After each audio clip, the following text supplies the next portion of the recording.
பற்றி வேத அனுபவமுள்ள ஊழியக்கார். அவருடைய சர்டிபிகேட் எல்லாம் அனுப்பியிருந்தால் பார்த்தேன். உண்மையிலே ஆச்சரியமாக இருந்தது. அவரை நாங்கள் அன்போடு அழைப்போம். பிரைஸ் லார்ட் பாஸ்டர் மார்ட்டின் அவர்களே. பிரைஸ் லார்ட் நீங்க ஸ்தோத்திரங்க. சோஸ்திரம் சோஸ்திரம் சோஸ்திரம். 26 வருட அனுபவத்தோடு வந்திருக்கிறீர்கள். ஆழமான சத்தியத்தை கற்றுத் தந்திருக்கிறீர்கள். நீங்கள் ஆலயமான சத்தியத்தை நீங்கள் படித்திருக்கிறீர்கள். இப்பொழுது பாஸ்டர் கூட ஒப்புக் கொடுக்கிறேன். வார்த்தைகளின் வெளிச்சத்தில் 2வது செய்தி கூட ஒப்புக் கொடுக்கிறேன். நீங்க வழி நடத்துங்கள் பாஸ்டர். ஆமென். ஆமென். ஐயா மெசேஜ் உங்களுக்கு அனுப்பிச்சிருக்கேன், பாருங்க. ஆமென். பார்க்கிறேன். ஆமென். கர்த்தருடைய பரிசுத்த நாமம் மையப்படுவதாக. கர்த்தருடைய பரிசுத்த நாமம் மையப்படுவதாக. இந்த வேளையிலும் மீண்டுமாய் இணையத்தின் வழியாய் வார்த்தையின் வெளிச்சத்தின் மூலமாய் உங்கள் அனைவரும் கிறிஸ்துவுக்குள் அன்பானவர்களையும் உங்களோடு கூட தேவனுடைய வார்த்தை பகிர்ந்து கொள்ளுவதிலே நான் கர்த்தருக்குள்ளாய் பெருமகிழ்ச்சி அடைகிறேன். நம் கர்த்தருடைய வார்த்தைக்கு நேராய் கடந்து செல்வோம். நாம் தொடர்ந்து ஜெபத்தை கொடுத்து பார்த்து கொண்டு வந்திருக்கோம் பாருங்க. ஜெபத்தை மையப்புள்ளியாக வைத்து ஜெபத்தை மட்டுமல்ல, ஜெபத்தை சார்ந்திருக்க காரியங்கள், ஜெபத்துக்கு முன்பாக எப்படி செய்ய வேண்டும், ஜெபத்தின் பொழுது எப்படி ஜெபிக்க வேண்டும், ஜெபத்துக்கு அப்புறம் என்னென்ன மாதிரி நடந்து கொள்ள வேண்டும், எப்படி விசுவாசிக்க வேண்டும் என்ற பல காரியங்களை பார்த்துட்டோம். 2வது, நம்முடைய தனிப்பட்ட குணாதிசயம் எப்படியா இருக்க வேண்டும், தேவனை குறித்த நம்முடைய அறிவு, தேவன் எப்பேற்பட்டவர் என்கிற ஒரு அறிவு எப்பேற்பட்டதாக இருக்க வேண்டும் என்பதை பொறுத்து பல காரியங்களை நாம் தொடர்ந்து பார்த்து கொண்டே வந்திருக்கிறோம் பாருங்க. ஒரு என்லெஸ்ஸா முடிவில்லாமல் இந்த இப்போ ஒரு சாப்டர் போய்கிட்டே இருக்கு பாருங்க. ஏன்னா வெறும் ஜெபத்தை மட்டுமே நம்ம பார்த்து கொண்டிருந்தா எப்பயும் முடிச்சிருப்போம். ஆனா ஜெபத்தை மாத்திரம் இல்லாமல் ஜெபத்தோடு கூட மற்ற சத்தியங்கள் எல்லாவற்றையும் பார்க்கறதுனால இது கண்டிப்பா அது முடியவே முடியாதுன்னு நினைக்கிறேன். போயிட்டே இருக்கு. நாம் போவோம். அதோட அந்த வார்த்தையோடு சேர்த்து நாம் கடந்து சொல்லுவோம்.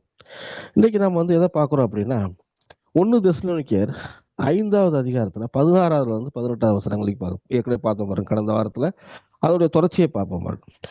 சொல்கிறது 1 தெசலோனிக்கேயர் 5வது அதிகாரம் 16, 18 16வது வசனம் வாசிக்கிற பாருங்க. எப்பொழுதும் சந்தோஷமாயிருங்கள், இடைவிடாமல் ஜெபம் பண்ணுங்கள். பாருங்க, இந்த இடத்துல ஒரு விசுவாசிக்கு தெசலோனிக்கே சபைக்கு அவர் எழுதும் பொழுது சொல்றாரு, நீங்க எப்பவுமே சந்தோஷமா இருங்க, இடைவிடாமல் ஜெபம் பண்ணுங்க. ஏன் அதை சொல்றாருன்னா, அது நம்முடைய வாழ்க்கை முறைக்கு ரொம்ப உதவியா இருக்கு பாருங்க. நம்ம ஜெபம் பண்ணும் பொழுது நாம் தேவனோட ஐக்கியப்படுறாங்க பாருங்க. தேவன் நம்மளோட கூட பேசுறாரு. இந்த மாதிரி காரியங்கள் நாம் தேவனோடு தொடர்ந்து நாம் இருக்கும் பொழுது நாம் சில கன்னிகளுக்கு தப்பிக்க சொல்லுவோம் பாருங்க. ஏன் அப்படி சொல்லணும்னா, பிசாசு நம்மளை மோசம் போகாதபடிக்கு அவன் பாருங்க பல தந்திரங்களை செஞ்சுக்கிட்டு இருக்கான். அந்த தந்திரங்கள் தப்பிக்கணும்னா நம்முடைய வாழ்க்கையில ஜெப அவசியமாக இருக்கிறது பாருங்க. நான் சொல்றேன் பாருங்க, ஒரு வசனத்துல காசு எபேசியர் 6:11 இப்படியா சொல்றாரு பாருங்க. 6வது வசனத்துல 11வது வசனம் வரைக்கும் பார்த்தோம்னா, நீங்கள் பிசாசின் தந்திரங்களோடு எதிர்த்து நிற்க திராணி உள்ளவர்களாகும்படிக்கு தேவனுடைய சர்வாயுதத்தை தரித்துக் கொள்ளுங்கள் அப்படின்றாரு. அப்படின்னா என்ன அர்த்தம் அப்படின்னா, அதை தேவனுடைய சர்வாயுதத்தை சொல்றாரு. என்னோட சர்வாயுதம் சொல்றாரு, சத்தியம் எனும் கத்தியை சொல்றாரு, நீதி எனும் மார்க்கவசம் சொல்றாரு, சமாதானம் என்ற பாதத்தை சொல்றாரு, விசுவாசம் எனும் கேடகத்தை சொல்றாரு, அப்புறம் ரட்சணியம் என்னும் தலசீரா சொல்றாரு, அப்புறம் வசனம் என்று பட்டயத்தை சொல்றாரு. சொல்லிட்டு இருக்கும்போது அவர் என்ன சொல்றாருன்னா, நீங்க ஜெபம் பண்ணணும் அப்படின்றாரு. ஜெபம் பண்றதுக்கு முன்பாக சொல்ற வார்த்தை, அது எதற்காக இதெல்லாம் கொடுத்துருக்காருன்னா, நீங்கள் பிசாசின் தந்திரங்களோடு எதிர்த்து நிற்க திராணி உள்ளவராகும்படிக்கு தேவனுடைய சர்வாயுதம். பிசாசின் தந்திரத்தை நம்ம இது பண்ணணும், அது அறிந்து கொள்ள வேண்டும்.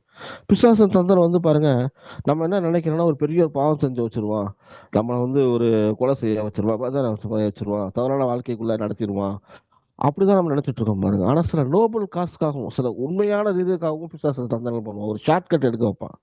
அதைத்தான் இன்றைக்கு நம்ம வேதத்துல நம்ம பார்க்க சொல்ல பாருங்க.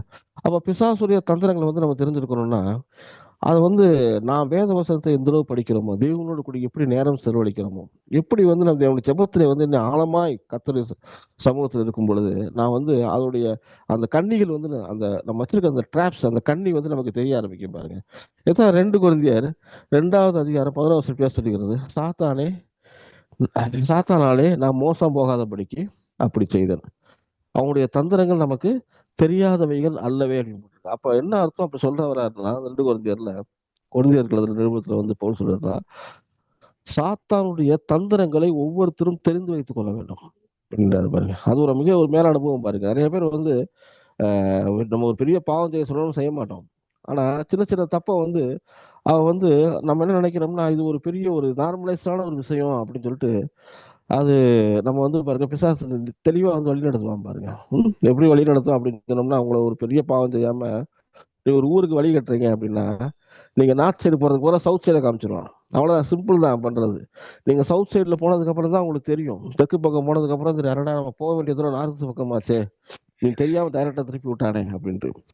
அந்த மாதிரி சின்ன ஒரு டைரக்ஷன் உங்களை ரைட்டா மாத்தி விடுறதுனால உங்களை என்ன பண்றாருன்னா, அழகா கொண்டு போய் உங்களை வந்து வேற இடத்துக்கு டெஸ்டினேஷனை மாத்தி விட்டுருவான். அப்ப நம்ம சாத்தானுடைய தந்திரங்களை நாம் தெரிந்து வைத்துக் கொள்ள வேண்டும் பாருங்க. அவன் சாத்தானுடைய தந்திரங்களை தெரிந்து வைத்துக்கணும். நம்முடைய வாழ்க்கையில ஜெப வாழ்க்கை அதிகமா இருக்க வேண்டும். நம்முடைய வாழ்க்கையில வேத வசிப்பு அதிகமா இருக்க வேண்டும். தேவனோடு நம்ம நேரம் செலவிடுற காரியங்கள் அதிகமா இருக்க வேண்டும். இப்படி நாம் செய்யும் பொழுதுதான் பிசாசுடைய தந்திரம் என்ன, அவன் எதற்காக வர்றான், ஏன் இப்படி வந்து ஒரு ஒரு கொண்டு நிறுத்துறான், ஒரு சூழ்நிலையை கொண்டு நிறுத்துறான், இதெல்லாமே நமக்கு வந்து தெரியும் பாருங்க. அது மட்டும் கிடையாது, அவன் ஆதி முதலே அப்படித்தான் இருக்கிறான். நீங்க ஆதாம்கிட்ட வந்து ஆதாம் ஏவாள் எடுத்துக்கோங்க. அந்த காரியத்துல பாத்துட்டோம்னா ஏவாளை வந்து வஞ்சிக்கிறான். எப்படி வஞ்சிக்கிறான் அப்படின்னு பாத்துட்டோம்னா, 2 கொரிந்தியர் 11:3 சொல்லிருக்கீங்க. ஆதியாகமம் கூட போக தேவையில்ல. 2 கொரிந்தியர் 11:3 போட்டிருக்கு பாருங்க. இப்படியா சொல்லிருக்கு பாருங்க. ஆயிலும் சர்ப்பமானது தன்னுடைய தந்திரத்தினாலே ஏவாளை வஞ்சித்தது போல உங்கள் மனதும் கிறிஸ்துவை பற்றிய உண்மை நின்று விலகும்படி கெடுக்கப்படுமோ என்று பயந்து இருக்கிறார். அப்ப தந்திரத்தினாலதான். அப்ப பாருங்க, முதல் மனிதன் ஆபிரகாம் வந்து சாரி ஆதாம வந்து பாவம் செய்கிறதுக்கு வந்து பிசாசு ஒரு பெரிய ஒரு ஆயுதத்துல அவன் எடுக்கலாம் பாருங்க. சிம்பிளா அவன் எடுக்கிற ஆயுதமே தந்திரம் தான். ஏவாள முதல்ல வந்து அந்த பழத்தை இது சொல்றான் பாருங்க, பழத்தை சாப்பிட வச்சிடறான். ஏவாள் மூலியமாய் வந்து விளக்கப்பட்ட அந்த கனியை வந்து ஆதாமுக்கு வந்து கொடுக்க சொல்லுறான். சாப்பிடும்படி செய்யறான் பாருங்க. ஒண்ணுமே இல்லை, தேவனுடைய வார்த்தையை விட்டு விலகுறான். அவன் செஞ்சது வந்து அந்த இடத்துல பெரிய ஒரு விஷயமே கிடையாது. ஒரு சின்ன விஷயம் தான். அந்த சின்ன விஷயம் ஆதாம் தன்னுடைய ஆளுகை இழக்க ஆரம்பிச்சிட்டான். ஆளுகை அவனிடத்துல இருந்து போயிடுச்சு. தேவன்கிட்ட இருக்க அந்த பிரசன்னம் அவனை விட்டு போய்விட்டது பாருங்க. தேவனோடு கூட அந்த தொடர்பு அவனை விட்டு போயிடுச்சு. அவன் தோட்டத்துல இருந்து துரத்தப்படுறான் பாருங்க. ம்? இப்ப இப்ப அவனுடைய வாழ்க்கையில வந்து வியர்வையும் உழைப்பும் வந்து அவனுடைய வாழ்க்கையில வந்து முதல்ல உழைப்பு இருந்தது. இப்ப வியர்வையோட சேர்ந்த உழைப்பு, கஷ்டத்தோட சேர்ந்த உழைப்பு, இதெல்லாம் அவனுடைய பங்காய் மாறி விட்டது. வாழ்க்கையில வந்து தேவதாரு முடிச்ச இடத்துல வந்து முடிச்சடி போட ஆரம்பிச்சு, முள்ளு குறுக்கெல்லாம் அவருடைய வாழ்க்கையில வர ஆரம்பிச்சிச்சு பாருங்க. அவன் பாருங்க அந்த தந்திரத்தை வந்து அறிந்து கொண்டோம். இன்னைக்கு நம்முடைய வாழ்க்கையில நம்ம இருக்கிற அந்த காலத்துல அந்த பிசாசின் தந்திரங்களை நம்ம அறிந்து கொண்டோமானால் அதிலிருந்து நம்ம தப்பிச்சு கொள்ளப்படுவோம். அதனால தப்பித்துக் கொள்ளும் பொழுது நம்முடைய வாழ்க்கையில மிகப்பெரிய ஒரு நஷ்டத்துல இருந்து தப்பித்துக் கொள்வோம் பாருங்க. அதுதான் ரொம்ப ரொம்ப இங்க வந்து முக்கியம் பாருங்க. அப்ப பிசாசின் தந்திரங்கள், அவர் சில தந்திரங்கள் பாருங்க, நம்ம சில நோபல் காசு உண்மையான ரீசனுக்காகவும் சில தந்திரங்களை செய்வான். என்னுடைய வாழ்க்கையில நீங்க எடுத்துட்டீங்கன்னா, நான் வந்து பெரிய ஒரு மில்லியன் நெட்வொர்க் பண்ணேன் பாருங்க. மில்லியன் நெட்வொர்க் பண்ணும்போது பெரிய மேனேஜரா இருந்தேன் பாருங்க. முதல் மேனேஜரா இருந்தாங்க. அவர் பாருங்க பாதி நாள் தான் இங்கே இந்தியாவில் இருப்பாரு. பாதி நாள் வந்து அவரு அவருடைய பிள்ளை எல்லாமே யூஎஸ்ல செட்டில் எல்லாம் அங்கே போயிடுவாரு. ஒரு 6 மாதங்கள் யூஎஸ்ல இருப்பாரு. அப்படியே இங்க 6 மாசம் இங்க வந்தாலும் இங்க வந்து ஒரு வேர்ல்டு டூர் அதிகமா போவாரு பாருங்க. அப்ப ஃபுல் அண்ட் ஃபுல்லு நான் தான் எல்லாத்தையும் பார்த்துக்கணும். அப்ப அவருடைய கையெழுத்து போட்ட எல்லா பிளாங்க் செக்கே என்கிட்ட தான் இருக்கும். ஒவ்வொரு நாளும் வந்து அவர் ஃபினான்ஸ் கம்பெனினால பணம் வந்து குமியும் பாருங்க. எல்லாமே நான் தான் டீல் பண்ணணும். எங்கேயில கார் கொடுத்துருவாங்க, அந்த கார்லேயே தான் எல்லாமே வச்சிருப்பேன் பார்த்துக்கோங்க.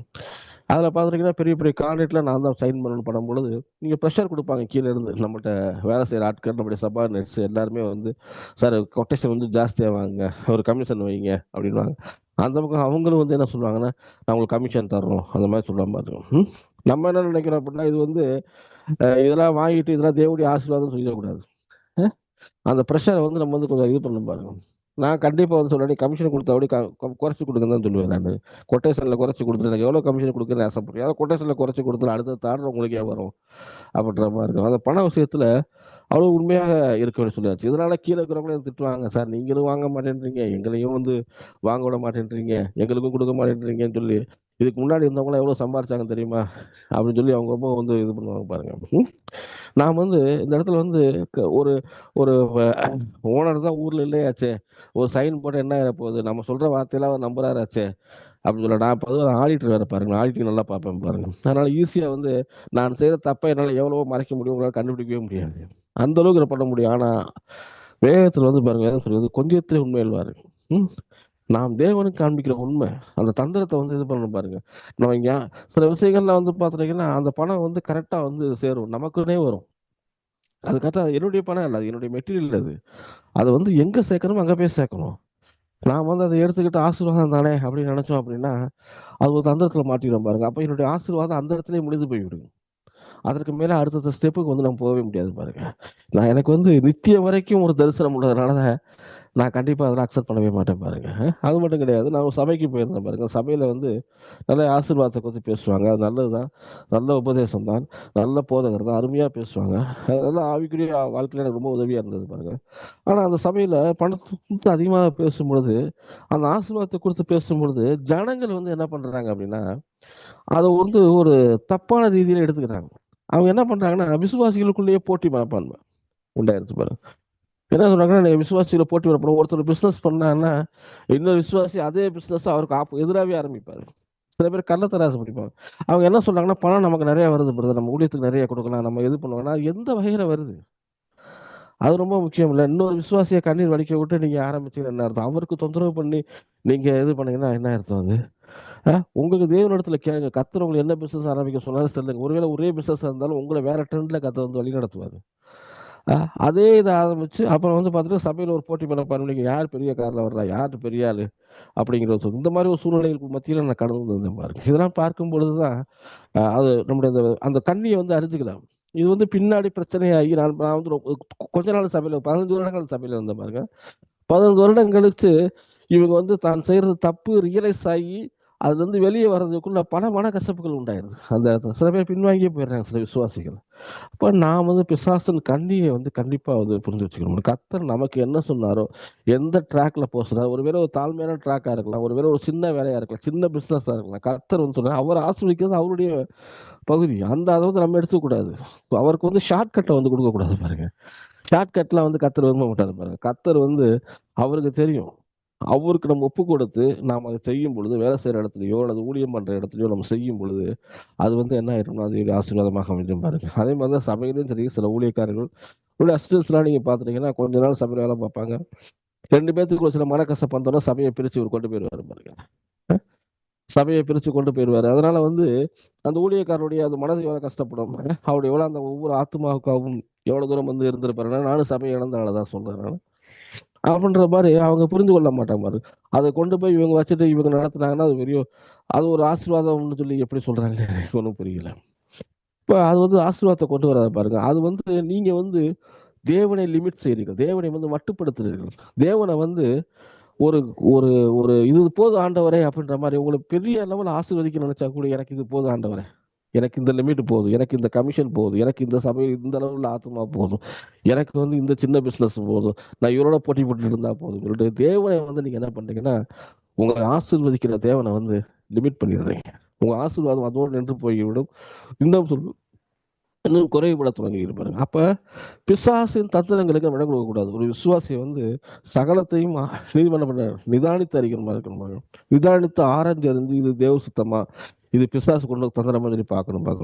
நம்ம வந்து இத வந்து அழகா வந்து தாவீதுடைய வாழ்க்கையில வந்து அருமையா வந்து பார்க்கலாம். ஏன் ஆபிரகாம்ட்ட கூட எடுத்துக்கலாம் பாருங்க. ஆபிரகாம்ட்ட வந்து தேவன் வந்து ஆசீர்வதிச்சு உனக்கு பிள்ளையை தருவேன்றபோது, அந்த ஆசீர்வாதம் வாக்குத்தத்தமுள்ள பிள்ளை வந்து இதுதான். ஈசாக்கு தான். ஆனா சில நேரம் பாருங்க, அவருடைய சாராயோட பேச்ச கேட்டு அவன் வந்து ஆகார திருமணம் செய்றான் பாருங்க. அது நிமித்தம் என்ன ஆகுது பாருங்க, இஸ்மவேல் வர்றான். இஸ்மவேல் சந்ததி கடைசி வரைக்கும் இது இஸ்ரவேல் ஜனங்களுக்கு வந்து அவங்க வந்து என்ன பண்றாங்கன்னா, பிரச்சனையா தான் இருப்பாங்க. ஏன் இவன் எடுத்த வந்து ஒரு ஷார்ட் கட் தான் அந்த இடத்துல என்ன ஆயி போச்சுன்னா, மிகப்பெரிய ஒரு தவறை உண்டு பண்ணியிருந்தது பாருங்க. இப்படி நம்முடைய வாழ்க்கையில வந்து சில நோபல் ரீசன்க்காக வந்து சில சரியான காரணத்துக்காக வந்து நம்ம இதா செய்ய போறோம். ஆண்டவருக்கு உதவி செய்ய போறோம்னு நினைப்போம். ஆனா அது வந்து தேவனுடைய பரிணாம தப்புகள பார்க்கும். அது எப்படி நம்ம பார்க்கணும்னா, அந்த சவுலுக்கும், தாவீதுக்கும் இடையில இடப்படுகிற அந்த வார். அது ஒரு கோல்டு வார். ம். தாவீது எப்படியாவது அழிக்கப்படணும். ஏன்னா சவுல் வந்து தேவனா தெரிந்து கொள்ளப்பட்ட முதல் அரசனா இருக்கிறான். ஆனா அவன் தேவனுக்கு உண்மையா இருந்தானா? இல்ல. தன்னுடைய படைகளை எண்ணுறான். தேவனுடைய வார்த்தைக்கு கீழ்ப்படியல. கர்த்தர் ஏதோ செய்யணும்னு சொல்றாரோ செய்யல. சாமியனுடைய வார்த்தைக்கு கீழ்ப்படியல. சாமியார் வர்றதுக்கு முன்னாடியே வந்து பலி செலுத்த ஆரம்பிக்கிறான். அ ஏன்னா வந்து தேவனுடைய பலத்த பார்க்கல பண்ணுங்க. தன்னுடைய பலத்தை, தன்னுடைய ஜனங்களுடைய தன்னுடைய படை பலத்த இதத்தான் வந்து அவன் பெரிதாக பார்த்துக் கொண்டிருந்தான் பாருங்க. அதனால கர்த்தர் வந்து சவுல வந்து ராஜா ஏற்படுத்துறது மனது கஷ்டமா இருந்ததுனால, சவுலுக்கு அப்புறம் ஒரு ராஜாவை ஏற்படுத்தணும். தனக்கு பிரியமான ராஜா ஏற்படுத்தணும்னு சொல்லிட்டு தாவீதை தெரிந்து கொள்கிறார். தெரியுமா? இந்த தாவீது வந்து பாருங்க, கோலியாத்தை கொன்றது மூலம் சவுலுடைய அரண்மனையில வந்து வேலை பார்க்கிறான் பாருங்க. அவனுடைய அவனுடைய படைத்தலைவர் பிரதானமான ஆளா இருக்கிறான் பாருங்க. அந்த சமயத்துல என்ன ஆகுது அப்படின்னா, அவனுக்கு வந்து சவுலுக்கு வந்து நன்றாக தெரிகிறது இவன் வந்து ராஜாவாக தேர்ந்து கொள்ளப்பட்டவன் அப்படி நல்லா தெரியுது. அவன் கையில ஒரு ஈட்டி இருந்தது பாருங்க. தாவீது அவனுக்குள்ள ஒரு பெரிய பிசாசு இருந்து அவன் வந்து அதில் ஆட்டி பிடிக்கும். அவன் வந்து அந்த பிசாசு வந்து அவனை சவுலை ஆட்கொள்ளும் பொழுது இவன் வந்து சுரமண்டலத்தில் எடுத்து வாசிக்கிறான் பாருங்க. வாசிக்கும் பொழுது நீங்க பாத்துட்டீங்கன்னா அவன் வந்து 1 சாமுவேல் 19:9-10 பாத்தீங்கன்னா இப்படியா சொல்லுகிறது. 1 சாமுவேல் 19 அதிகாரம் 9வது வசனம் 10வது வசனம் பாருங்க. கர்த்தரால் விரட்டப்பட்ட பொல்லாத ஆவி சவுலின் மேல் இருந்தது. அவன் தன் வீட்டில் உட்கார்ந்து தன் ஈட்டியை கையில் பிடித்துக் கொண்டிருந்தான். தாவீதும் தன் கையிலே சுரமண்டலத்தை வாசித்தான். அப்பொழுது சவுல் தாவீதை ஈட்டினால் சூரோட சேர்த்து குருவை கொத்தி போட பார்த்தான். ஆனாலும் இவன் சவுலுக்கு விலகினாலே அவன் எரிந்த ஈட்டி சோரில் பட்டது. தாவீதோ அன்று ராத்திரியிலே ஓடி போய் தன்னை தப்பித்துக் கொண்டான். இந்த இடத்துல பாருங்க, சவுல் கையில ஒரு ஈட்டி இருக்கு. அந்த ஈட்டியோட இது என்ன ஆயிப்போச்சு, அவனை பாருங்க தேவ சித்தத்துக்கு எதிர்த்து நிற்கிறான், கடவுளுக்கே எதிர்த்து நிற்கிறான். அடுத்து வந்து தன்னுடைய மகனுக்கு பதிலாக யார், யோனத்தானுக்கு பதிலாக தாவீது தான் ராஜா வரப்போறா தெரிஞ்சவன் தாவீது மேல காய்மகமா பாய்க்கிறான். கர்த்தர் தன்னை புறக்கணித்து விட்டது வந்து வேதனை பண்ற பாருங்க. அதனால ஒரு பொல்லாத ஆவி வந்து தேவன் அனுப்பப்பட்ட ஒரு அனுமதிக்கப்பட்ட ஒரு பொல்லாத ஆவி வந்து அவனை வந்து ஆட்கொள்ளுது பாருங்க. கையில ஈட்டி இருக்கு, எதிர்த்தாப்புல தாவீது உட்காந்துல ஈஸியா அவனை குத்தி போடலான்னு நினைச்சான். தாவீது நல்ல ஒரு யுத்த வீரன் பாருங்க. அவன் பார்த்த உடனே என்ன பண்றான், அவனுக்கு அந்த ஈட்டிக்கு விலகி தப்பித்துக் கொள்கிறான் பாருங்க. ஆனா இதே சூழ்நிலை வந்து தாவீதுக்கு வருகிறது. தாவீதுக்கு நன்றாக தெரியும், தான் அபிஷேகம் பண்ணப்பட்டவன், தான் ராஜா அபிஷேகம் பண்ணப்பட்டிருக்கேன், எல்லாமே தெரியும் பாருங்க. ஆனா அவன் வந்து அவசரப்பட்டு அந்த முடிவை எடுக்கல பாருங்க. இப்ப இவனுக்கு கிடைச்ச சான்ஸ் அதே சான்ஸ் அவருக்கு கிடைக்குது, தாவீதுக்கும் கிடைக்குது. ஆனா அந்த தாவீது வந்து அந்த சான்ஸை வந்து எடுக்க யோசிக்கிறாரு பாருங்க. ஏன் யோசிக்கிறார் அப்படின்னு நீங்க பாத்துட்டீங்கன்னா, 1 சாமுவேல் வந்து 24வது அதிகாரத்துல இப்படியா சொல்லப்பட்டிருக்கு பாருங்க. 24வது அதிகாரத்துல 2 தடவை வந்து சவுல் வந்து இருக்காரு, தாவீதுகிட்ட மாற்றாரு. ஏற்கனவே வந்து தாவீதுக்கு நன்றாக தெரியும் இவர் தான் ராஜான்னு தெரியும். இவர் நினைச்சிருந்தாருன்னா அப்ப என்ன அர்த்தம், ஒரு ராஜா உருவாயிட்டாருன்னு ஒரு ராஜா வந்து ஈஸியா வந்து ஜெயிச்சிடலாம் பார்த்துக்கோங்க. ஒண்ணு பிடிச்சி சிறை வச்சிருவாங்க, இல்லாட்டி அவரை பிடிச்சி கொண்டுருவாங்க. ஆனா இவர் அவர்கிட்ட வேலை பார்க்குற ஒரு அனுபவம் கிடைக்கிறது. அங்கேயே இருக்கிறாரு, கர்த்தரால் அபிஷேகம் பண்ணப்பட்டவர் என்று அறிந்து கொள்கிறாரு, முதல் ராஜா என்று தெரிந்து கொள்கிறாரு. இவர் வந்து அந்த ஷார்ட்கட்டை வந்து எடுக்கல பாருங்க. 1 சாமுவேல் 2:24 1வது அதிகாரத்துல இருந்து 1வது வருஷத்து 7வது வருஷம் படிச்சு பார்த்தீங்கன்னா, சவுல் வந்து நீங்க படிக்கிறேன் பாருங்க. சவுல் பெலிஸ்தரை பின்தொடர்ந்து திரும்பி வந்த போது இதோ தாவீது என்கே எதிரே வனாந்தரத்தில் இருக்கிறான் என்று அவனுக்கப்பட்டது. அப்பொழுது சவுல் இஸ்ரவேல் அனைத்திலும் தெரிந்து கொள்ளப்பட்ட 3000 பேரை கூட்டிக் கொண்டு தாவீதையும் அவன் மனுஷரையும் விளையாடுகள் உள்ள கண்மணி மேல் தேடப்போனான். வழியோரத்திற்கு ஆட்டு தொழில் எடுத்து அவன் வந்தபோது ஒரு கெபி இருந்தது. அதில் சவுல் மன ஜலாதிக்கு போனான். தாவீதும் அவன் மனுஷனும் அந்த கெபியின் பக்கங்களில் உட்கார்ந்திருந்தார்கள். பாருங்க, ஒரு கெபி வருது, 3000 பேரோட வந்து சவுலை எப்படியாவது தாவீதை பிடிச்சிட்டு வரணும் அல்லது கொன்றணும்னு சொல்லிட்டு வர்றான். சவுலு ஒரு கெபியில வந்து ஒரு மலஜலாதி ஒரு பாவத்தில் ரெஸ்ட் ரூம் போறான் பாருங்க. அந்த சமயத்துல என்ன இருக்குது பாருங்க. அப்பொழுது தாவீது மனுஷன் ஐடியா கொடுக்குறாங்க. அவனை பார்த்து தாவீதை பார்த்து என்ன சொல்றாங்க, இதோ நான் உன் சத்ரு உன் கையில் ஒப்பு கொடுப்பேன், உன் பார்வைக்கு நலனுக்கு செய்வாய் என்று கர்த்தர் உன்னோடு சொன்ன நாள் இதுதானே அப்படின்னு கர்த்தர் உனக்கு ஒரு வார்த்தை சொல்லி கொடுத்துருக்காரு. உன் சத்துருவை உன் கையில் ஒப்பு கொடுப்பேன், உன் பார்வைக்கு நலனானபடி அவனுக்கு செய்வாக என்று கர்த்தர் உனக்கு சொன்னாரே. அந்த நாள் வந்துருச்சு, அந்த டைமிங் வந்துருச்சு, நல்லா பாருங்க, அது இதுதான். அதனால நீ போய் சவுலின் தாங்களே என்றார்கள். தாவீது எழுந்து போய் அதனால அவனை கொல்லுன்றான். கூட இருக்கிற ஆள் வந்து ஒரு ஐடியா கொடுக்குறான் பாருங்க, ஒரு தந்திரமா சொல்றான் பாருங்க. தாவீது எழுந்து போய் சவுலின் அந்த சால்வையின் தொங்கலை அறுத்து கொண்டான். தாவீது சவுலின் சால்வை தொங்கலை அறுத்து கொண்ட நிமித்தம் மனது அடித்துக் கொண்டிருது. அவன் தன் மனுஷரை பார்த்து ரிப்ளை பண்றான் பாருங்க, கர்த்தர் அபிஷேகம் பண்ண என் ஆண்டவன் மேல் என் கையை போடும்படியான இப்பேற்பட்ட காரியத்தை நான் செய்யாதபடிக்கு கர்த்தர் என்னை காப்பாராக. அவர் கர்த்தரால் அபிஷேகம் பண்ணப்பட்டவர் என்று சொல்லி தன் மனுஷரையும் சவுலின் மேல் எழும்ப விட்டாமல் இவ்வார்த்தையினாலே அவரை தடை பண்ணினான். சவுல் எழுந்திருந்து கெபியை விட்டு நடந்து போனான். பாருங்க எவ்வளவு ஒரு அருமையான ஒரு காரியம் பாருங்க. பிசாசு வந்து ஏற்கனவே வந்து சவுலுக்கு அப்புறம் வந்து தாவீது தான் அப்படின்னு வந்துருச்சு. ஆனா இந்த தாவீது வந்து அந்த சான்ஸ் வந்து பிசாசு கொடுக்குறான், ஒரு குறுக்கு வழியை கொடுக்குறான் பாருங்க. கூட இருக்கிற ஆளு வந்து அவங்களுக்கு சொல்றாரு, அவங்க வசனத்தை சொல்லி ஆண்டவர் உனக்கு இப்படி சொன்னாரு, அதனால நீ வந்து அவர் கொன்று அப்படின்ற மாதிரி சொல்லும் பொழுது அவன் சொல்றான், கர்த்தரால் அபிஷேகம் பண்ணப்பட்டவன், கர்த்தருடைய அபிஷேகத்துடைய வல்லமை இவன் சவுலை பார்க்கவில்லை, சவுளுடைய தவறை பார்க்கவில்லை, கர்த்தரை பார்த்தான், கர்த்தருடைய அபிஷேகத்தை பார்க்கிறான் பாருங்க. அப்பேற்பட்ட மனுஷனுக்கு நேரம் நான் போடல, எனக்கு ஷார்ட் கட் விரும்பவும் இல்லை. இப்பயே இவனை கொண்டுட்டு இப்பயே ராஜாவாக முடியும் அவனால. ஆனா அந்த இது அவனுக்கு தேவையில்லை. இது ஒரு பிசாசுடைய தந்திரம்னு தெரியும். ஒருவேளை அந்த நேரத்துல தாவீத வந்து தாவீது சவுலை கொண்டு வந்தான் அப்படின்னா அது மிகப்பெரிய ஒரு பாவத்துல போய் முடிஞ்சிருக்கும் பாருங்க. அதை கர்த்தர் வெறுக்கிறார். அவருடைய இருதயத்தை நன்றாக தெரிஞ்சு வச்சுக்க பாருங்க. 2வது தடவை மாட்டார். அதே 1 சாமுவேல் 26வது அதிகாரத்துல 7ல இருந்து 11 வசனம் வாசிக்கிற பாருங்க. இப்ப இன்னொருத்தர் பாரு, தாவீதோட படைத்தளபதியும் கூட இருக்கிறார். தாவீதும் அபிஷாயும் ராத்திரியிலே அந்த இடங்களுக்கு வந்தார்கள். 1 சாமுவேல் 26 7வது வசனம் 11வது வசனம். ஜனங்களுக்குள்ளே வந்தார்கள். இதோ சவுல் ரதங்களில் இருக்கிற இடத்திலே படுத்து நித்திரை பண்ணினான். அவன் தலைமாட்டில் அவனுடைய ஈட்டி நிலத்தில் குத்தியிருந்தது. அவனை சுற்றிலும் அப்னேரும் ஜனங்களும் படுத்துக் கொண்டிருந்தார்கள். அப்பொழுது அபிஷாய் தாவீதை பார்த்து, இன்று தேவன் ஒரு சத்துருவை உங்களுடைய கையிலே ஒப்புக் கொடுத்தார். இப்பொழுதும் நான் அவனை ஈட்டினால் 2 குத்தாக குத்தாமல் ஒரே குத்தாக நிலத்தில் உருவ குத்தட்டுமா என்றான்.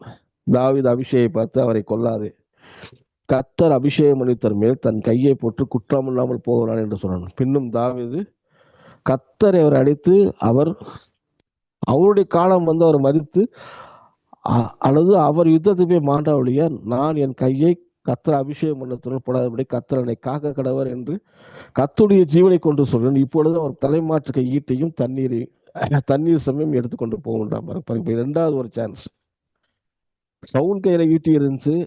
அந்த சான்ஸ் அவன் பயன்படுத்தினான் பாருங்க. தாவீதை நோக்கி அந்த ஈட்டி எறிகிறான். இப்ப சவுளுடைய ஈட்டி தாவீது கையில இருக்கு. சவுல் தூங்கிட்டு தான் இருக்கிறான். கர்த்தர் ஏற்கனவே தாவீது நீதான் ராஜனை அபிஷேகம் பண்ணிட்டாரு, அவனுக்கு ஒரு வாய்ப்பு கொடுத்துட்டாரு.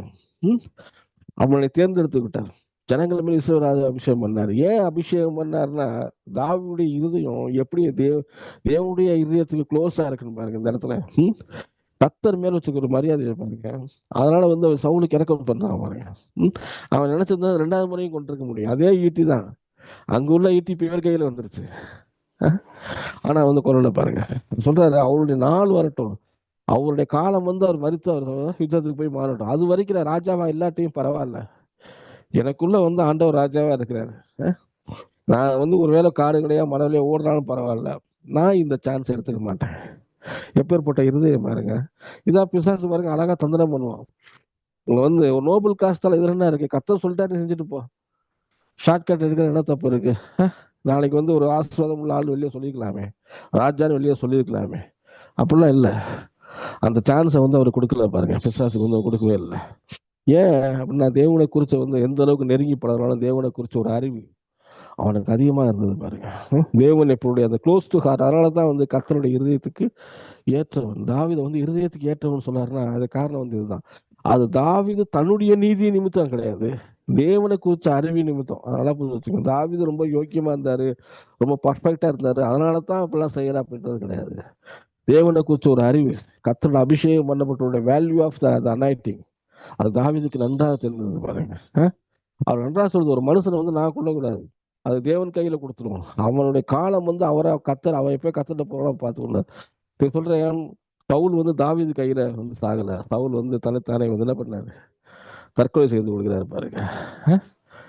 ஏன்னா அவன் பாருங்க, இப்ப சவுளுடைய ரத்த பலிக்கு தாவீது நீங்களாக்கிட்டாங்க, அவன்கிட்ட தப்பிச்சுக்கிட்டாரு. அப்ப பாருங்க, தேவனுக்கு தேவனுடைய இருதயம் எப்பேற்பட்ட இருதயம்ங்கிறது அதனால ஷார்ட்கட் எடுக்கல பாருங்க. சரி, இப்ப சவுலு இறந்துட்டாச்சு. சவுலுக்கு அப்புறம் பாருங்க, இப்ப தாவீது தான் ராஜாவை வரணும்.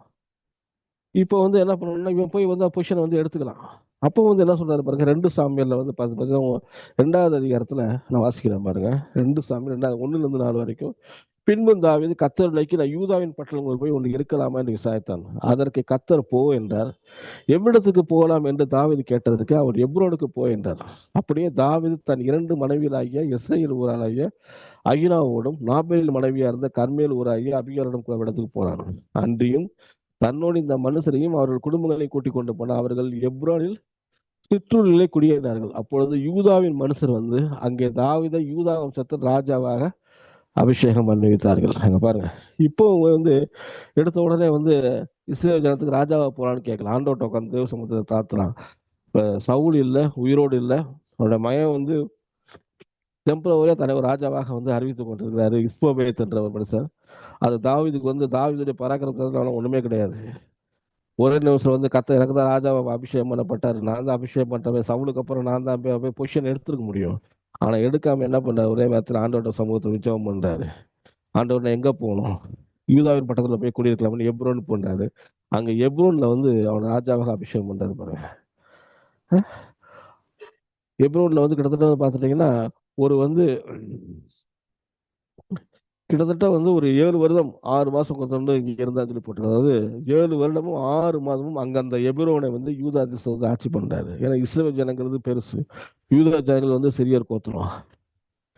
கர்த்தர் வந்து அவர் கொடுக்கப்பட்ட அந்த அபிஷேகத்தை எப்படி சரியாக பயன்படுத்துறாரு பாருங்க. எந்த ஒரு ஷார்ட் கட்டுமே எடுக்கல.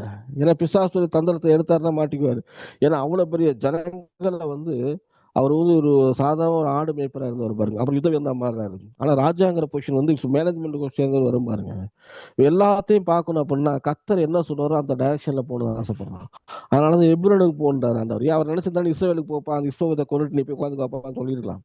ஆனா சொல்லல. ஏன் எப்ரோனுக்கு போக சொல்றாருன்னா, நீங்க இந்த இடத்துல முதல் ஆட்சி செய், இந்த ஜனங்களுக்கு வந்து நன்மை செய்ய, ஒரு ஒரு ராஜாவை எப்படி இருக்கிற முதல் கத்துக்கோ, அதுக்கப்புறம் நீ அங்க பண்றாரு. அது வரைக்கும் எவ்வளவு பொறுமை பாருங்க. நீங்க தாவீதுக்கு வந்து எவ்வளவு பொறுமையா இருக்கும். அவன் ஷார்ட் கட் எடுக்கவே இல்லை. 2 சாமுவேல் 5வது 1-5 வாசிக்கிற பாருங்க. அக்காலத்து இஸ்ரவேலின் கோத்திரங்கள்லாம் அந்த இஸ்போபேத் அப்படின்றவது சவுலுடைய மகன் பாருங்க. அவனுக்கு அப்படின்ற ஒரு படைத்தளபதி இறந்து போன உடனே இவருடைய ஆட்களே வந்து அந்த ராஜாவை கொல்றாங்க. அப்ப அந்த அளவுக்கு அந்த அபிஷேகம் இல்லைன்னா இதான் நடக்கும். அவங்களுடைய ஆட்களே அவங்களை கொண்டுறாங்க. கொண்டு உடனே இப்ப இஸ்ரேல் ஜனங்கள் ராஜா கிடையாது. அவங்க என்ன பண்றாங்கன்னா, நீங்க பாருங்க, நேரா வந்து அக்காலத்து இஸ்ரேலின் கோத்திரங்கள் எல்லாம் எபிரோனில் இருக்க தாவீது இடத்துக்கு வந்து இவன் ஆசீர்வாதத்தை தேடி போல, இவன் தன்னை ராஜாவாக, இவன் தான் ராஜான்னு நல்லா தெரியும், இவன் தான் அபிஷேகம் பண்ணவன்னு தெரியும். ஆனா இவன் எங்கேயுமே போட பாருங்க. தாவீது சொல்றாருங்க, அக்காலத்து இஸ்ரேல் தோத்திரங்கள் எல்லாம் எபிரோனில் இருக்க தாவீது இடத்துல வந்து, இதோ நாங்கள் உம்முடைய எலும்பும் உம்முடைய மாம்சமானவர்கள். சவுலில் எங்கள் மேல் ராஜாவா இருக்கும்போது இஸ்ரவேலை நடத்தி போனவரும் நடத்தி கொண்டு வந்தவரும் நீரே. அவர் சும்மா ஒரு பதவியில் மட்டும்தான் ராஜா, நீங்க தான் எல்லாமே பண்ணீங்க. யோசிப்பு மாதிரி என் ஜனமாய் இஸ்ரவேலை நீ மேய்த்து, நீ இந்த ஜனமுள்ள இஸ்ரவேலை தலைவனா இருப்பேன் இடத்துல சொன்னாரே, ஆண்டவங்க கூட சொன்னாரு பாருங்க. இஸ்ரவேலின் மூப்பர் எல்லாரும் எப்ரோனிலே ராஜனிடத்தில் வந்தார்கள். தாவீது ராஜா எப்ரோனிலே கர்த்தருக்கு முன்பாக அவர்களோட உடன்படிக்கை பண்ண பின்பு அவர்கள் தாவீது இஸ்ரவேலில் ராஜா அபிஷேகம் பண்ணார்கள். தாவீது ராஜாவாகும்படி 30 வயதா இருந்தான். அவன் 40 வருஷம் ராஜ்யபரம் பண்ணினான். அவன் எப்ரோனில் யூதாவின் மேல் 7 வருஷம் 6 மாதமும், எருசலேமிலே சமத்த இஸ்ரவேல் மேலும் யூதாவின் மேலும் 33 வருஷம் சேர்ந்து ராஜாவரம். மொத்தம் 40 வருஷம் ராஜ்யபரம் பண்றான் பாருங்க. இதெல்லாம் யோசனை பண்ணுங்க. இவன் ஒன்று ராஜாவுடைய பதவியை தேடி போல, ஆனா ராஜாவுடைய பதவி இவனை தேடி வருது, இவனுடைய ஆசீர்வாதம் இவனை தேடி வருது பாருங்க. சவுலுக்கு அப்புறம் இஸ்மோபேத்துன்னு வர்றான். இவன் நினைச்சதான் அவனோட போராடிட்டு இருக்கணும். அதெல்லாம் ஒண்ணுமே கிடையாது. இதுதான் வந்து ஆசீர்வாதங்கிறது தான். ஆசீர்வாதத்தை நம்ம போடி தேவைப்படுற அவசியம் கிடையாது. ஆசீர்வாதம் நம்மளை தேடி காத்து கொண்டு இருக்காது. நான் யார் கர்த்தருடைய சமூகத்துல உண்மையா இருக்கிறேன், யார் கர்த்தருக்கு உத்தமமா இருக்கா அப்படின்றாலும் ஆசீர்வாதம் வந்து அவனை தேடி வரும் பாருங்க. நம்ம போய் நம்ம தான் ஆஸ்வதிக்கப்பட்டவன் அப்படின்னு சொல்லி கர்த்தருக்கு உதவ சொல்லி சவுலையும் குத்தி கொண்டு போட்டு அவரோட மகனையும் குத்தி போட்டு நம்ம எடுத்தோம் அப்படின்னா இந்த 40 வருஷம் ராஜ்யபரம் பண்ணியிருக்க முடியாது பாருங்க. தாவீது காலத்துல வந்து 40 வருஷமும் பாருங்க அவர் வந்து ரொம்ப சமாதானமா இருந்தாரு. எவ்வளவு பெரிய எதிரி வந்தாலும் மேற்கொள்ளக்கூடிய வல்லமையை கர்த்தர் வந்து தாவீதுக்கு வந்து கொடுத்தாரு. இதைத்தான் தாவீதை வந்து அவர் சொல்றாரு, அவருடைய வாழ்க்கையை ஆராய்ந்து பார்த்து சொல்றாரு, ஆண்டவர் இருதயத்துக்கு ஏற்றவனா இருக்கான். கர்த்தருடைய இருதயம் என்ன அப்படிங்கறத வந்து தாவீது நன்றா அறிந்து வச்சிருந்தான் பாருங்க. அவன் ஆசீர்வாதத்துக்கு பின்னாடி ஓடல, தன்னை ஆசீர்வதிக்கிற தேவனுக்கு பின்னாடி ஓடுறான். அதுதான் ரொம்ப ரொம்ப முக்கியம் பாருங்க. நம்ம வாழ்க்கையில நாம் எதுக்கு பின்னாடி ஓடுறோம், நம்ம ஒரு நிமிஷம் சிந்திச்சு பார்க்கணும். நம்ம வாழ்க்கையை அலசி பார்க்கணும். நம்ம ஷார்ட்கட் எடுக்கிறோமா, கவர்மெண்ட் ஸ்டாஃபா இருந்துட்டு லஞ்சம் வாங்குறோமா, பிறரை வந்து ஏமாத்துறோமா, ஒரு முதலாளிக்கு துரோகம் பண்றோமா, ஒரு ஊழியத்துக்கு வந்து ஒரு பாஸ்டருக்கு துரோகம் பண்றோமா? எந்த ஷார்ட்கட் எடுக்க தேவையில்லை பாருங்க. உண்மையாலுமே தேவன் உங்களை நடத்திருக்கிறாரு, உங்களை ஆசீர்வதிக்கிற தேவன் தான். ஆசீர்வாதத்துக்கு பின்னாடி போறதை விட்டு ஆசீர்வாதம் உங்களை தேடி வரும். உங்களை விரட்டிட்டு வந்தா எப்படி இருக்கும் பாருங்க. 28 28 முதலாவத்துல வந்து சொல்றாரு, ஆசீர்வாதம் அவனை ஓவர்டேக் பண்ணி வந்து சொல்லி போட்டு. யார் உண்மையாலுமே தேவ சத்தியத்தை கை கொண்டீங்க அப்படின்னா ஆசீர்வாதம் உங்களை தேடி வரும், உங்களவே ஓவர்டேக் பண்ணும். இவ எதற்காக தான் தாவீது வெயிட் பண்றான் பாருங்க. நம்ம பேர் ஜனங்களே தேடி வந்து எல்லாம் வந்து நீங்க எங்கமே ராஜாவா இருங்க. எப்பேற்பட்ட ஒரு ஆசீர்வாதம் பாருங்க. இன்னைக்கு ராஜ்யம் எங்க இருக்கு? தான் பதவியை விட்டுறக்கூடாது. நான் மூப்பரா இருக்கிறேன் பாருங்க, இந்த மாதிரி ஒரு சபையில வந்து இவ்வளவு பெரிய பதவி எடுக்க நாற்காலியை பிடிச்சிட்டு நம்ம உட்காந்துருக்கோம். அவன் சொல்றான் நாற்காலி அவரை தேடி இருந்தது. இதுதான் தேவனுடைய ஆசீர்வாதம். இந்த ஆசீர்வாதத்துக்காக தான் இருக்கணும். இந்த பிசாசுடைய தந்திரம், குறுக்கு தந்திரம், கூட இருக்கிறவங்க சொல்றது இதெல்லாம் வந்து நம்ம புரிஞ்சுக்கணும். இதெல்லாம் தேவனோட கரெக்ட் ஆகுதா? தேவனுடைய சித்தத்துல ஒத்து போகுதா? தேவனுடைய ஆசீர்வாதத்துல ஒத்து போகுதா? இதெல்லாம் பார்க்கணும் பாருங்க. அப்ப வேத வசனத்தை நம்ம ஆராய்ந்து படிக்கணும். இந்த மாதிரி ஓமைகள்லாம் படிக்கும் பொழுது, இந்த மாதிரி காரியங்கள்லாம் படிக்கும் பொழுது அது நமக்கு முன்மாதிரியா இருக்கிறது. ஷார்ட்கட் எடுக்கக்கூடாது பாருங்க. நானும் என்னோட வாழ்க்கை ஷார்ட்கட் எடுக்கிறது எப்போ வந்து ஷார்ட்கட்ல பெரியவராக இருக்கலாம். ஆனா அது பெரிய ஒரு ஆசீர்வாதத்தை கொடுக்க முடியாது பாருங்க. அந்த ஆசீர்வாதத்துல லிமிட் பண்ற மாதிரி தேவனை வந்து அப்படியே ஆண்டவரே எனக்கு இது போதும் அப்படின்ற மாதிரி கர்த்தர் உங்களை பெரிய லெவல்ல ஆசீர்வதிக்கணும்னு ஆசைப்படுறாரு. நான் சொல்றேன், இதை கேட்டுக்கொண்டு கர்த்தர் உங்களை மிகப்பெரிய அளவில் ஆசீர்வதிக்கணும்னு ஆசைப்படுறாரு. தேவனை லிமிட் பண்ணாதீங்க. தேவனுக்கு இடம் கொடுங்கள். அவர் ஆலோசனைக்கு இடம் கொடுங்க, அபிஷேகத்துக்கு இடம் கொடுங்க. கர்த்தர் உங்களை ஏற்ற வரையில் அவரே உயர்த்துவார். எதுல இருந்து கர்த்தர் தள்ளப்பட்டீர்களோ கர்த்தர் வந்து அதை தூக்கி கொண்டு வந்து நிறுத்துவார். அவரே கொண்டு வந்து ஜனங்கள் மூலியமா கொண்டு வந்து வைக்கணும். ஆசீர்வாதம் உங்களை தேடி வரணும்னு சொல்லி அது வரைக்கும் வெயிட் பண்ணுங்க. அது வரைக்கும் காத்துருங்க. அது வரைக்கும் நன்மை செய்யுங்க. எவ்வளவு ஒரு கஷ்டமான சூழ்நிலை இருந்தா தேவனுக்கு வந்து துரோகம் பண்ணக்கூடாது. குடியர்களுக்கு பண்ணக்கூடாது. தேவனுடைய வேலை வரும் வரைக்கும் காத்து கொண்டிருக்கிற வேணும் பாருங்க. அப்படி காத்து கொண்டிருக்கிற மனுஷன் சொல்றாரு, ஆசீர்வாதத்துக்கு தப்பவே மாட்டீங்க. நித்தியமா ஆசீர்வாதம் உங்களை தேடிக்கொண்டிருக்கு. நான் சொல்றேன், ஆசீர்வாதம் கர்த்தருடைய ஆசீர்வாதம் இதை கேட்டுக்கொண்டிருக்க எல்லாரையும் தேடிக்கொண்டிருக்கிறது. நம்ம ஆசீர்வாதத்துக்கு நேரம் போகக்கூடாது. ஆசீர்வாதம் உங்களை தேடி இருக்கும். நீங்கள் ஆசீர்வாதத்தை கவர்ச்சி பண்ணாங்க. ஆசீர்வாதம்னா என்னன்னா, ஆபிரகாம் ஆண்டவர் சொன்னார் பார்த்தீங்களா, உண்மையான ஆசீர்வாதம் தான். நான் உன்னை ஆசீர்வதிப்பேன், அதோடு நிறுத்திடக்கூடாது. கர்த்தரை ஆசீர்வதிச்சா போதும், என் குடும்பத்தை ஆசீர்வதிச்சா போதும், என் சபையை ஆசீர்வதிச்சா போதும், என் பிசினஸ் அதோடு நிற்க கூடாது. நீ அநேகருக்கு ஆசீர்வாதமா இருப்பாய். அநேகருக்கு ஆசீர்வாதம் நம்ம இடத்துல இருந்து புறப்பட்டு போகும் பாருங்க. அதான் தாவீது என்னோட சங்கீதம் 23 சொல்றாரு, என் பாத்திரம் நிரம்பி வழிகிறது. அப்புறம் என்ன அர்த்தம்னா, அந்த பாத்திரம் ஃபுல்லா ஆயிருது. ஃபுல்லா ஆயிட்டு தான் அதுக்கப்புறம் தான் ஓவர்ஃப்ளோ ஆகுது. என்ன அர்த்தம்னா, தேவன் உங்களை முழுவதும் ஆசீர்வதிப்பார், உங்களை திருப்தி ஆக்குவார். அதற்கப்புறம் வர ஓவர்ஃப்ளோ வந்து உங்க மூலியமா தேவனுடைய ராஜ்யம் கட்டப்பட வேண்டும். உங்க மூலியமா அநேகர் வந்து உயர்த்தப்பட வேண்டும் பாருங்க. இதுதான் உண்மையான ஆசீர்வாதங்கிறது. இதுதான் நான் என்னுடைய பேங்க் அக்கௌண்ட், என்னுடைய வயிறு, என்னுடைய குடும்பம் அப்படி இருந்தால் அது உண்மையான ஆசீர்வாதமே கிடையாது. ஒரு செல்ஃபா ஒரு இது பண்ணக்கூடாது பாருங்க. சுயநலமா வாழ்க்கை இருக்கக்கூடாது. நம்ம மூலியமா அநேகர் தேவனுடைய ஆட்சியம் கட்டப்படும். நம்ம மூலியமா நாம் தேவனுக்கு ஆசீர்வாதமா இருக்க வேண்டும், அநேகருக்கு ஆசீர்வாதம். அதுதான் பர்ஃபெக்டான பிளஸ்ஸிங் பாருங்க. அந்த பிளஸ்ஸிங்காக தான் வெயிட் பண்ணிட்டே இருக்காரு தாவீது வந்து. அதனாலதான் வந்து பதவிக்கு பின்னாடி ஓடல. சவுண்டை குடைக்க 2 சான்ஸ் கிடைச்சவொடனே கொண்டுட்டு உடனே பதவி எடுத்துக்கல பாருங்க. அந்த காலத்து ராஜாக்கள் அதான் பண்ணுவாங்க. ஒருத்தர் எவ்வளவு சீக்கிரத்தை சொல்லுமோ தன்னுடைய பேரரசை பெருசாக்கணும் தான் நினைப்பாங்க. ஆனா அப்படி சொல்ல, அந்த சான்ஸை அவ எடுத்துக்கல. கர்த்தர் வந்து ஆசீர்வாதத்தை அவனை நோக்கி அனுப்புறாரு, ராஜாவுடைய பட்டத்தை அவனை நோக்கி அனுப்புறாரு. இதான் வந்து பாருங்க, ஒரு காந்தமா ஒரு மேக்னெட் மாதிரி இருக்கிறது. மேக்னெட் வந்து அப்படி இரும்பெல்லாம் அப்படி கவர்ச்சி பண்ணும் பாருங்க. நம்ம வந்து அந்த மாதிரி ஆசீர்வாதத்தை கவர்ச்சி பண்றவங்களா இருக்கணும்னா நம்முடைய வாழ்க்கையில தனிப்பட்ட ஆவிக்குரிய வாழ்க்கை ரொம்ப ரொம்ப முக்கியம். வேத வசனம் ஒவ்வொரு நாள் ரொம்ப முக்கியம். தேவனோடுக்குள்ள ஒரு ஐக்கியம் முக்கியம். நம்ம ஜெபம் பண்ணுகிற ஜெபம் முக்கியம். வேத வசனத்துக்கு கொஞ்சம் அறிவு தான் உங்களை பிசாசின் தந்திரங்களை எது ரைட் எது ராங் அப்படின்னு சொல்லி உங்களை வந்து கரெக்டா வந்து பிரிச்சு கொண்டு போக பாருங்க. எதை செய்யணும் எது செய்யக்கூடாது. ஒருவேளை என்னோட ஆசீர்வாதம் தாமதமா இருந்தாலும் பரவாயில்ல, நான் தேவனுடைய காலத்துக்காக காத்திருப்பேன், நீங்க முடிவு எடுத்தீங்கன்னா நீங்கள் ஆசீர்வாதத்துக்கு தப்பவே மாட்டீர்கள். கண்டிப்பாக ஆசீர்வாதம் உங்களை தேடி வரும். நம்ம ஜெபம் பண்ணுவோம். அன்பின் பரலோக பிதாவே, நன்றியோடு துதிக்கிற ஆண்டவரே, தாவீதை போல ஆண்டவரே, உங்களுடைய இருதயத்துக்கு ஏற்றவனா இருக்கும்படி கர்த்தாவே கேட்டுக்கொண்டவர்களே இருப்பீர்களாக. நாங்கள் வந்து என் பாத்திரம் நிரம்பி தாவீது சொன்னார் ஆண்டவரே, என்னுடைய பாத்திரத்தை முழுவதும் நிரம்பி விடுவதன் மூலியமா அநேகருக்கு ஆசீர்வாதமா இருப்பாண்டவர். நாங்கள் ஆசீர்வாதத்தின் சேனலாக நீங்கள் வைத்திருக்கிறீர்கள். நீங்கள் ஆசீர்வாதத்தின் ஊற்று ஆண்டவர், நாங்கள் ஆசீர்வாதத்தின் சேனல் ஆண்டவரே. எங்கள் மூலியமா ஆசீர்வாதம் அநேகருக்கு கடந்து போறபடி நமக்கு நன்றி செலுத்துறோம் ஆண்டவரே. நான் உன் ஆசீர்வதிப்பேன், நீ அநேக ஜாதிகளுக்கு ஆசீர்வாதம் சொன்னீர் ஆண்டவரே. ஆபிரகாமுக்கு அநேக ஜாதிகள் தேவனுடைய சுவிசேஷம் எங்கள் மூலியமாய், இந்த ரேடியோ மூலியமாய், இந்த ஒவ்வொரு மினிஸ்ட்ரி மூலியமாய், ஒவ்வொரு விசுவாசி மூலியமாய் கடந்து போகட்டும் ஆண்டவர். தேவனுடைய ஆசீர்வாதம் ஒவ்வொருத்தருக்கும் ஆண்டவர் சுவிசேஷம் மூலியமாய் போகட்டும். அவருடைய தனிப்பட்ட வாழ்க்கை ஆசீர்வதிக்கப்படட்டும், அவருடைய குடும்பங்கள் ஆசீர்வதிக்கப்படட்டும், அவருடைய பிசினஸ் ஆசீர்வதிக்கப்படட்டும், அவருடைய ஊழியங்கள் ஆசீர்வதிக்கப்படுவதா உடைய கருத்துல போடுகிறோம். எங்கள் மூலியமா தேவனுடைய ராஜ்யம் ஒரு சிறு பகுதியை கட்ட உதவி செய்யறபடியா நமக்கு நன்றி செலுத்துறோம். கர்த்தர் இயேசு கிறிஸ்து வல்லவராம் நாம் ஜெபிக்கின்றோம் நல்ல பிதாவே, ஆமென். ஆமென். ஆமென். நன்றி பாஸ்டர் மார்ட்டின் அவர்களே. ஒரு அருமையான செய்தி. பிசாசின் தந்திரங்கள் என்பதைப் பற்றி நீங்கள் வேதாம ரீதியில் விளக்கத்தை கொடுத்துவிட்டு, சவுல், தாவீது இதுவரை கடந்த வேதாகமம் என்ன குறிப்பிட்டிருக்கிறதோ, அதை மிக தெளிவாக, விளக்கமாக உங்கள் அறிவின்படி விளக்கத்தை கொடுத்தீர்கள்.